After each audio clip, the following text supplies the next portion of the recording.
આપને જે comfort level હોય છે બિઝનેસ કરવામાં, જેમ કે આ મારું બિઝનેસ ચાલી રહ્યું છે, હવે મને આ એટલી ઇન્કમ થઈ રહી છે, so I can manage, I am having a good life. હવે ઘણા લોકો હુસેનભાઈ લેગેસી મોડલ સાથે સ્ટાર્ટ થઈ જાય છે.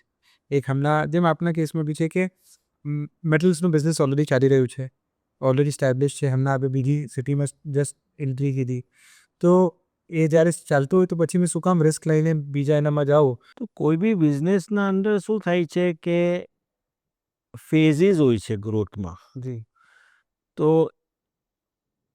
અમુક ફેઝ શું હોય છે કે ફાસ્ટ ગ્રોથનો હોય છે, ને પછી ધ ગ્રોથ કર્વ જે હોય છે એ થોડું સ્લો થતું જાય છે, બરાબર છે. અને એક પોઈન્ટ એવો આવે છે કે જ્યાં તમારે એક સેચ્યુરેશન આવી જાય છે બિઝનેસના અંદર. તો પછી શું છે કે further growth becomes very very slow.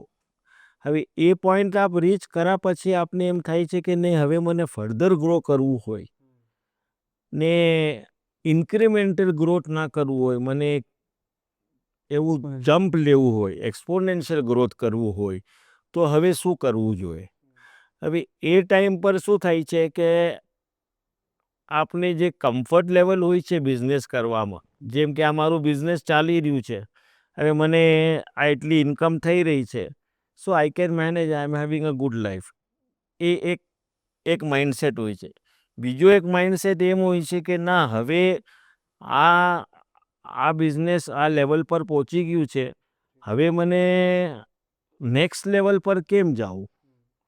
તો એના અંદર યા તો તમે ઇન ટર્મ્સ ઓફ ઇન્ફ્રાસ્ટ્રક્ચર યા લોકેશન યા એવું કંઈ ચૂઝ કરો, યા પછી તમે પ્રોડક્ટ ડાયવર્સિફાઈ કરો. તો I chose to diversify my product.